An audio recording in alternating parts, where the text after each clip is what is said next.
naturally becomes rapid and shallow, a key part of the fight-or-flight response.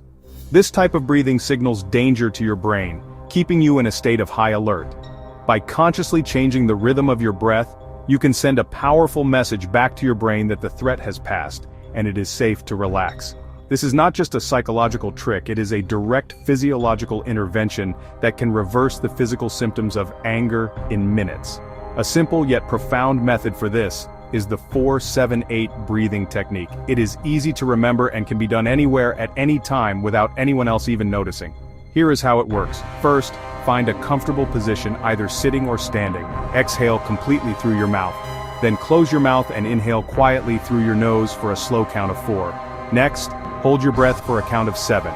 This is the most important part, as it allows your body to fully absorb the oxygen. Finally, exhale completely and audibly through your mouth for a count of 8. Repeat this cycle 3 to 5 times. Another powerful in-the-moment technique is to physically change your environment. Our emotions are often strongly linked to our physical surroundings.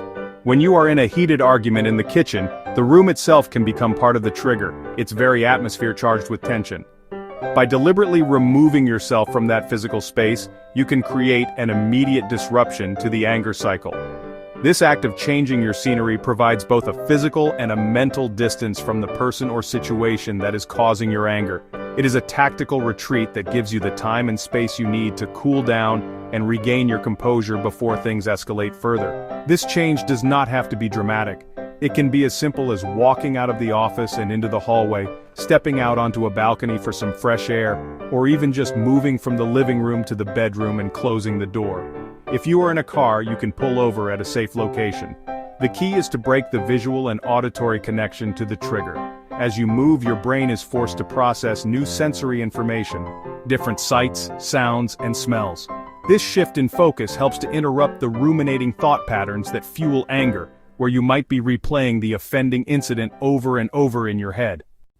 When you have paused, breathed, and achieved a state of relative calm, you may still need to express your feelings. The key is to do so assertively, not aggressively. Aggression attacks the other person, using blame and accusation, which inevitably puts them on the defensive and escalates the conflict. Assertiveness, on the other hand, is about expressing your own feelings, needs, and boundaries clearly and respectfully.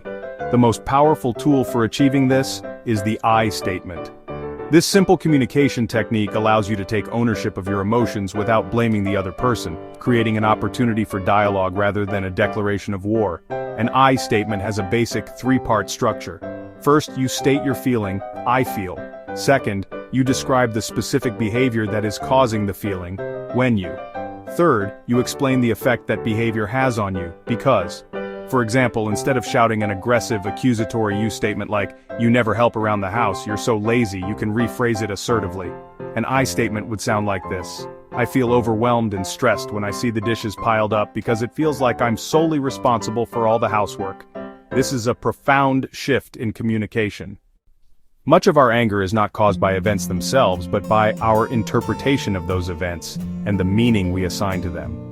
Our minds are powerful storytellers, and when we are angry, they tend to tell stories that are filled with exaggeration, negativity, and unfair assumptions. These stories often reinforce our feelings of anger. We might engage in cognitive distortions, which are irrational ways of thinking that fuel our rage and intensify our emotional response. For example, we might use all-or-nothing thinking, like, "This traffic is always terrible," or "You never listen to me." We might also jump to conclusions assuming we know the negative intentions of others without any real evidence. Challenging and reframing these angry thoughts is a core technique of cognitive behavioral therapy and a powerful way to diffuse anger at its source. The first step is to become aware of the specific thoughts that are running through your mind when you feel angry. When someone cuts you off in traffic, what is the story you tell yourself? Is it, "That jerk did that on purpose to disrespect me"? Once you identify the hot thought, you can begin to question it like a skeptical journalist. Ask yourself, is this thought 100% true? Really? Is there any other possible explanation for this person's behavior? Perhaps they are distracted by a family emergency, or maybe they simply did not see you. Is it really a personal attack, or is it more likely just a mistake? This questioning process interrupts the automatic negative thought, allowing you to regain control of your emotions.